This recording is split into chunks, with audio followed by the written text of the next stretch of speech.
I just found out my cancer is terminal and I only have months left to live, but the only person I trust to adopt my 3-year-old is my coworker, and I'm scared she'll say no.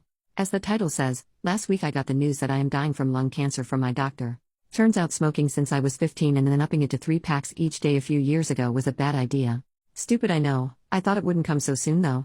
It's stage 4 and as of now I have months to live. Please don't feel bad for me. I've done nothing good in life, except have my daughter, to really be sad about losing me. I have no family because I grew up in the foster system and aged out at 18. My daughter's father is in prison for serious crimes that even if he got out he wouldn't be allowed to be in her life. My daughter is only 3. We don't live in a good area, and when I go to work I have to leave her with an elderly neighbor that always gets her name wrong every day. I don't want her to grow up like I did in that foster care system. I feel like it's the reason why I messed up and did nothing good with my life. Yeah, I know it's not the only reason and my own stupidity caused most of my issues, but if I just had some family or a support system to keep me in check it could have been better. I just want to give her some chance to have a better shot than I did. The thing is I do have an idea for who could take care of her. One of my closest friends is a coworker at my job, and she's amazing. While I'm at the bottom of the job, like if they need to lay off people I would definitely be the first to go, she's their prized worker and makes serious bank. She has a good husband and a kid. I want to ask her if she would be okay with adopting my little girl once I'm gone. But I know it won't go well. The thing is, my coworker and her family are black, and me and my daughter are white. Like we both have blue eyes and can't tan white. There is no way I can ask my friend to adopt my daughter and force her to deal with those kind of issues in adoption like that will bring to her family. But then that just leaves my little girl to grow up like I did, in a shitty system with only a will of about $1,000 to help her, and a necklace my mother had that I'm going to give her. I don't know if I should bite the bullet and ask my close friend if she is willing to take my daughter, or just suck it up and try to work as hard as I can to get as much money into my will for my girl. But either way, I failed as a mother. And that is a regret I am literally taking to my grave. Edit. Okay, I reached out to her and we were able to set up a place to meet. It's some simple cheap bakery you can eat inside. I'm going to ask her if she can adopt my daughter. That way if she says no I can have more time to go to an adoption agency near us. Thank you for the support everyone. Update, just over 2 weeks later. Alright, I'm back now. A day after my post I was able to meet up with my friend/coworker. And after telling her about my diagnosis, which is something I haven't told anyone at work, I asked her if she was willing to adopt my little girl. She was shocked and tried to comfort me about my upcoming death, but she told me she couldn't give me her answer right then and there. Turns out, she does want a daughter, but something happened in her second pregnancy and caused her issues I don't feel right sharing. So she does want to consider adopting, but she first needed to talk to her husband and talk about planning if he agrees. I understood since it was a big change in their family. I said okay, and after we ate she gave me a hug and told me she will miss me. This is embarrassing, but I actually started crying. I also started making the emails, gave me this idea and I thought it was amazing.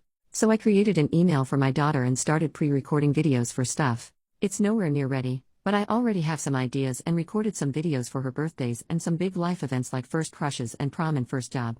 Sad to say, but I realized planning it that most of the videos will be don't do what I did. My friend reached out to me a few days ago and said that after having a long talk with her husband, they both are considering it. Apparently they do this thing where after talking about a huge change in their lives they'll come to something to agree on and then wait for a while, and if they're still on the same page then it sounds like a good idea. She did tell me that it wasn't a yes though, there are some issues they want to fix first. She said that while they both really like the idea, they barely know anything about my little girl. Her husband and 6-year-old son haven't even seen her, and while she has seen and heard about her, it's for me. So she told me about a plan they came up with. For the rest of this month I'm going to have to get up 2 hours earlier than normal to drop off my daughter at their house so her husband can watch over her as he works at home. Then I'll go to work with my coworker. This way her husband and son can get to know her. She also said she wants us to celebrate Christmas with them, so that's something to look forward to in the future. I've already done it yesterday, and when I went to go pick up my little girl she was the happiest I've ever seen her in a long time. My friend's husband said that they went off on the wrong foot in the start. He said she was really scared sometimes and didn't want to play with their son yet, but since it was their first day he thinks she'll get better. We did it again today and he said she mostly watched their son play, but it was already better than yesterday. So that's what's happening right now. I'm scared this will be for nothing, but at the very least now my daughter is getting better at their house for now. So even if they say no in the end she already has some better memories than when she was with me. Relevant comments.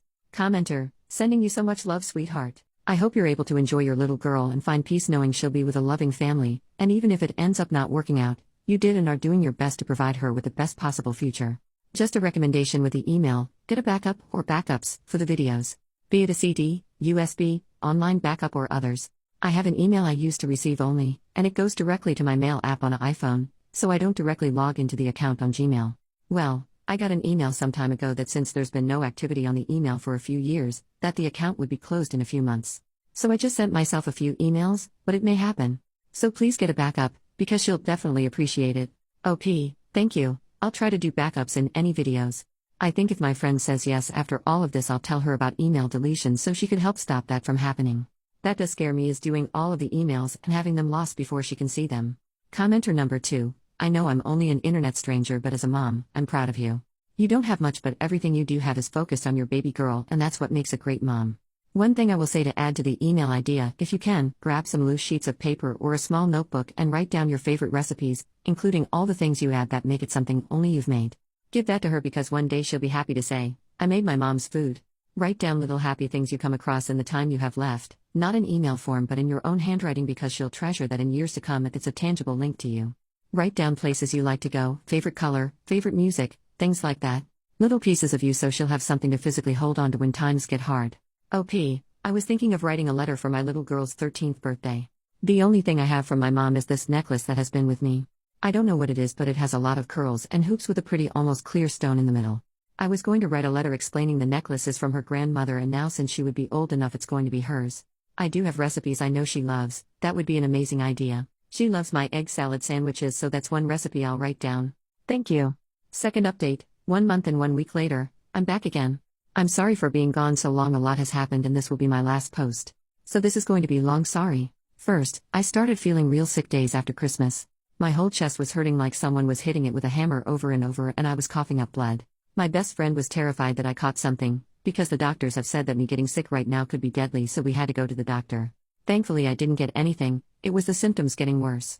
Also thankfully at the time I was still at work, so I didn't have to pay much for the bills. Yeah, that was another terrible thing that happened to me recently. After that trip to the hospital, my work called me in private. Remember how I said that if something were to happen I would be the first to go?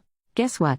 The bosses were telling me how they couldn't keep me there as I'm dying because it wouldn't feel right, and how it's apparent to them my illness was slowing me down and forcing my coworkers to work harder to make up for me wouldn't be fair and all that. I know I was just causing more problems to my coworkers since I got diagnosed, but I didn't think they would complain about me to my bosses. I'm so stupid for that. Of course I was being a pain. I was hoping to still be with them to the end of the month so I could pay my apartment rent. And I had barely enough money for bills, rent, groceries, public transport, and hospital bills. This is where my best friend / former coworker comes in. After testing out caring for my little girl for a few weeks and spending a big holiday with them, she and her husband actually agreed to adopt her. She was telling me about some of her plans, and I told her it would probably be for the best that my daughter moves in with them. She asked me why, and I told her our work fired me and I wouldn't be able to care for both of us with so little money. She told me we both could move in with them. They have plenty of guest rooms I could pick. I swear I tried to say no. Her family was already doing so much for us, I felt like this was too much. She told me I could be a huge help for them living there during my last months. Her husband could use the help looking after her as he works. I can help them decorate and fix up her new room, show them the foods my daughter likes to eat. So I promise I'm not going to be a bother to them, and we are hard at work getting the needed papers together for the adoption after I'm gone. Besides, me living there could help my little girl become more comfortable in her new home. And guess how wealthy her family is? They have a personal family lawyer. When I haven't been feeling sick, we've been working with him to make sure the adoption goes through. Okay, after all of that I do want to share some other fun news. Christmas with them was probably the best Christmas my daughter and even I have ever had our entire lives. My friend's family had like 5 Christmas trees in their entire house. Thanks to my friend I was able to make a really special Christmas gift for my daughter, a Build-A-Bear. Well, it was really a bunny, but still. I made a voice recording telling her how much I love and will always try to keep her safe. And my friend knows about the emails. I'm almost done with them actually, just a few more left. I gave her the password to both the email and this Reddit account so once I pass she could delete this one. Sorry, but I've been getting so many messages, I don't want people to message me when I'm gone. And about the messages, I've gotten a lot since I updated. Apparently my story was shared on TikTok. That's cool. It's weird I've gotten so many people reaching out to me and messaging me wanting to talk. I've never had that happen in my life. It's funny how it happens once I'm dying. Tons are saying how if my friend said no they would love to adopt my little girl. Thank you, but thankfully my friend did say yes. But if you still want to adopt, please reach out to a foster care system in your state. There are still children struggling in the system going through what I did. Give those kids the life I could never have. I've also had some saying how they would love to pay me money to help. Please don't bother. Sorry, but it feels weird accepting money. My whole life I've worked for everything I've had, so it feels wrong accepting money and help from strangers just because I'm dying. I do want to address a few messages I've gotten about race. Most were about why I cared about my friend's family and me and my daughter's race being different. It wasn't a lot, but if you called me a racist for caring about that, I want to say that my nerves about that isn't because I think me and my daughter being white makes us better than my friend. Far from it. I've seen a lot of stuff in the system and talked with other kids of different races. And those kids of different races were put into care with people who were also a different race from them. They would tell me the problems they faced from the parents, not that I'm scared my friend will do that, but also from the outside world. Being called names and insulted. One kid told me how she got screamed at by some older lady at a restaurant and the parents did try to get involved and it got into a nasty fight. So yeah, I was scared her family and my daughter would face the same bigotry the foster kids I knew from before faced. But I can't let my fears about some bigots ruin my daughter's chances. Anyways, this will be the last time I'm going to probably post on here. I don't want to waste my last days. I've thought about taking up painting again actually. I used to paint when I was in high school before I was dropped out, and once in the same school we've read a classic book about a world where books are banned. I don't remember a lot from the story, but I do remember at the ending when a character said you didn't waste life when you make something to leave behind. That always stuck with me. I want to paint something, maybe my friend could hang it up or keep it in their attic, but as long as I've left something behind, my life wasn't for nothing, right? I also need to help my friend's family and my daughter settle into their new lives.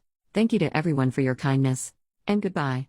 Relevant comment: what about your daughter's other parent? Grandparents? I'm sorry this is happening, but please consider family first. OP, her father is in prison for hopefully a very long time because he did a crime involving children, so even if he got out he would not be allowed around her. Not like I would want him to. And my parents are dead. Update, 6 months later, she's resting now. I've wrote and deleted this post so many times. She asked me to update for all of you when she passed and yet I couldn't until now, and for that I'm sorry. We buried her 2 weeks ago. My coworkers, our family, and even some friends she made over her life that she managed to keep in touch showed up to her funeral. When she saw the prices of what a casket and plot of land in the cemetery would cost, she had a panic attack, and so we told her we'll go with the cheapest prices. We lied about that. She deserved a good funeral and a nice resting place. Her name was Michelle. She was put into the foster care system when she was 3 after her mother passed in a car accident. She never knew her father. When she was 16, the man who was supposed to be caring for her took her out of high school. She found out she was pregnant from him when she was 18, and it was discovered he had horrible images and videos of children on his computer, and so was arrested. Ever since, she was working and doing her damn best to make ends meet for her and her daughter. She got a job at our workplace just a few weeks after she turned 19. I only discovered just a few months ago she actually lied to get the job. I asked Michelle why she did that and she responded, "Why would it be a big deal? They taught me everything anyways." That's the Michelle I knew. It shocks me reading over her messages she left behind. How little she thought of herself. She was always so confident, at least how we all saw her. She walked head held high and with a purpose. She never appeared out of control of a situation, except for the past few months, and honestly I believe she was allowed to have moments of panic and grief. Nothing went past her too. She seemed to know everything that was going on around her at all times. It also seemed like Michelle wasn't afraid of anything. She even made friends with some homeless people around the area she lived in before moving in with us.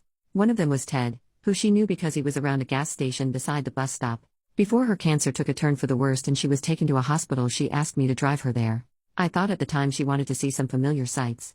But instead she walked into the gas station, bought a sandwich, and then walked around the side and handed it to who I learned was Ted. Ted showed up to her funeral. I don't want to describe her last few weeks when she was alive. It was in the hospital and she was so weak and frail.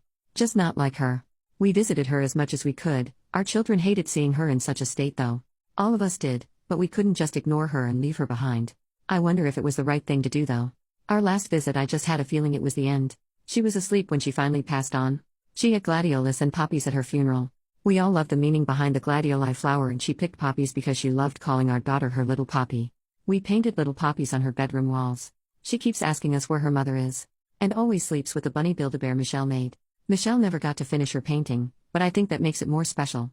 We're gonna hang it up in our daughter's room when she gets older. The emails are finished, and she's going to see her first one on her 4th birthday. We have all the letters and recipes she was able to write down tucked away in a safe location. Like the painting, we'll give them to her as she grows older. We also were able to apply our daughter for full Social Security survivors benefits, and we'll be putting those into a savings account for future college or life use. That's all I can think of right now. According to Michelle's wishes, I'll be deleting this account in a few weeks. My husband and I promise we'll raise our daughter to the very best we can and make sure she is as loved as Michelle loved her. Thank you all for your kind words and support. Final update: Michelle's account has been deleted.